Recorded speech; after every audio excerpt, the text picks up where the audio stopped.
So let's talk about Ayanokoji Kiyotaka from the anime Classroom of the Elite. This guy is the absolute picture of composure, a total master of emotional control. But what if I told you that his level of calm isn't just some made-up anime power? What if it's something you could actually learn? I mean, really think about it. The guy is in situations that would send most of us into a full-blown panic, and he stays completely steady, analytical, almost cool. Now, this isn't about becoming some kind of emotionless robot. It's about getting in the driver's seat of your own mind.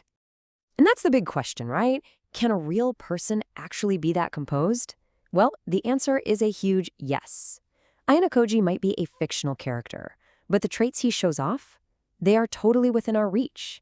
In fact, research gives us a really clear, practical roadmap to developing that exact kind of emotional stability. We're actually going to walk through a 3-stage guide to get you there. First up, we're going to tackle behavioral control. Then we'll get into physiological regulation, and finally, we'll hit mental mastery. So let's kick things off with the easiest place to start, your own body. All right, welcome to Stage 1, Behavioral Control. Now, this whole stage is built on one simple but incredibly powerful idea, that what you do with your body can directly change how you feel on the inside. You know, it's the classic fake it till you make it, but this time it's actually backed by science. This all comes down to something called the body-mind feedback loop. Think about it. When you feel anxious, you might start fidgeting, or maybe your shoulders tense up. Well, guess what? Those physical actions don't just show you're anxious, they actually send signals back to your brain that ramp up the anxiety. But, and this is the cool part, we can totally hijack this loop to work for us instead of against us. So, how do we do that? It's simple. Just 3 little actions. First, relax your face. Right now. Unclench your jaw, let the tension go from your forehead. Second, command your posture. Sit or stand up straight. Pull your shoulders back. This doesn't just make you look more confident, it sends a signal to your brain that you are confident. And third, slow your movements down. No more frantic, jerky motions. Use slow, deliberate actions. This tells yourself and everyone around you that you're totally in control. And here's a little pro tip for you. Don't wait until you're in some high-pressure situation to try this for the first time. Practice this stuff in low-stress moments. Do it in front of the mirror before you hop on a call. You're building up a kind of muscle memory, so when the pressure really is on, this composed posture just becomes your natural default setting. Okay, we've got the body handled. Let's move on to Stage 2, physiological regulation. I want you to start thinking of your breath as the literal remote control for your entire nervous system. Seriously, if you can learn to control your breathing, you can control your body's entire stress response.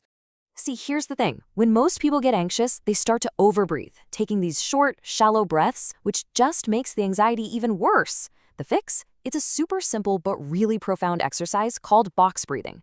Just doing this for a few minutes a week can actually reset your default breathing pattern, making you a calmer person overall, even when you're not trying. And the technique itself could not be easier. You just imagine a box. You inhale for a count of 4, hold for 4, exhale for 4, and hold for another 4. That's it. It syncs up your breath and immediately starts to calm your whole system down. And hey, if 4 seconds feels like too much or too little, just adjust the timing. It's super flexible. Okay, that's great for practice, but what about when you need to calm down right now? Like you're in the middle of a stressful moment and you need an instant reset. Well, for that, we have an amazing scientifically proven tool called the Physiological Sigh. This is one of the fastest ways known to science to deliberately bring your stress level down. And it is so simple. You just take a deep breath in through your nose, and then right at the top, you sneak in another little sharp inhale to really fill your lungs all the way up. Then, just a long, slow, complete exhale through your mouth. Go on, try it right now with me. Inhale, another inhale, and a long, slow exhale. Feel that? It's like a reset button for your nervous system. So you just felt it work, but why? Why does it have such a powerful effect? You know, understanding the mechanics behind this stuff isn't just about trivia. It actually empowers you to use the technique even more effectively.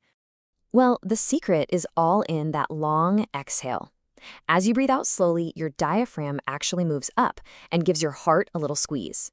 This tiny compression makes your blood flow just a little bit faster for a second, which sends a signal straight to your brain that says, whoa, things are moving a little fast up here. Time to slow the heart rate down. You are literally, mechanically forcing your own body to chill out. How cool is that? Okay, you've gotten a handle on your body. You've mastered your breath. Now it's time for the final frontier, the mind itself. Welcome to stage 3. This is where the real, deep-level mastery begins, and it's all about training your mind through meditation.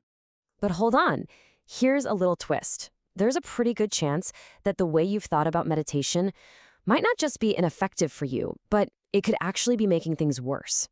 See, the key isn't just that you meditate, it's how you meditate. Generally, meditation focus breaks down into 2 types. You've got inward focus, where you pay attention to your own thoughts, feelings, and body sensations. This is fantastic if you're someone who feels kind of disconnected or numb. But if you're an overthinker, if you're prone to anxiety, turning your focus inward can be like throwing gasoline on a fire. For you, an outward focus is way better. That's when you pay attention to stuff outside of you. The sounds in the room, the sight of a candle flame, the feeling of your feet on the floor. It anchors you in the real world, away from the hurricane in your head. So which one should you do? Well, here's the counterintuitive advice. Try both and see which one feels harder. Which one does your mind resist more? That's your starting point. It's just like going to the gym, right? You don't get stronger by only lifting the weights that are easy for you. You have to train your weaker muscles. It's the exact same idea for your mind. And please, don't feel like you need to go sit on a cushion for an hour. Just start with 1 minute. Seriously, just 1 minute a day. The goal here is to make it so easy to start that you can't say no. Building the daily habit is so much more important than how long you do it for. So let's wrap this all up. Here's your emotional control toolkit. For your body, remember to adopt a composed posture to feel composed. For your breath, use that physiological sigh with the long exhale as your emergency reset button.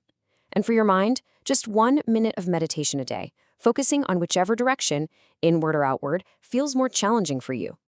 Look, at the end of the day, achieving that Ayanokoji level composure, it's not a one-and-done thing. It isn't some destination you just arrive at. It is a skill, and like any skill, you build it through consistent daily practice. So the only real question left is, what are you going to practice today?